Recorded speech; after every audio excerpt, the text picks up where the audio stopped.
সন্তানের আকিকা না দিলে বাবা মার উপরে তিনটি বিপদ চলে আসবে, মারাত্মক তিনটি বিপদ চলে আসবে তাদের লাইফে যদি সন্তানের আকিকা কোনো বাবা মা না দেয়।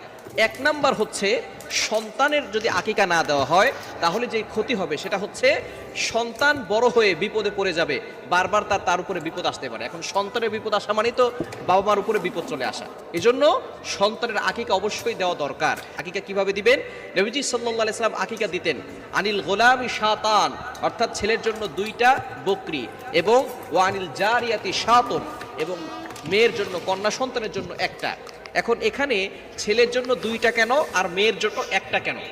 এটা এই জন্য, ছেলেরা বাহিরে থাকে বেশি, তাদের বিপদ আপদ বেশি হতে পারে, এই জন্য ছেলেদের জন্য আকিকা করতে হয় 2টা। আর মেয়েরা যেহেতু ঘরে থাকে, বিপদ আপদ কম থাকে, এই জন্য তাদের জন্য আকিকা দিতে হয় 1টা।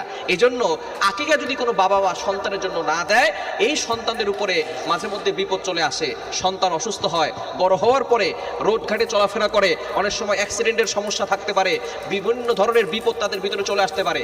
অর্থাৎ 7ম দিনেই তার জন্য আকিকা দিতে হবে, এটা হচ্ছে সুন্নাত। যদি 7ম দিনে না দিতে পারেন তাহলে 14তম দিনে দিবেন, যদি সেই দিনও আপনি না দিতে পারেন তাহলে 21তম দিনে দিবেন। যদি 21তম দিনে না দিতে পারেন, এই পর্যন্ত সুন্নত, বাকি পরের দিন দেওয়া জায়েজ আছে, যে কোনো সময় আপনি দিতে পারেন। 2 নাম্বার,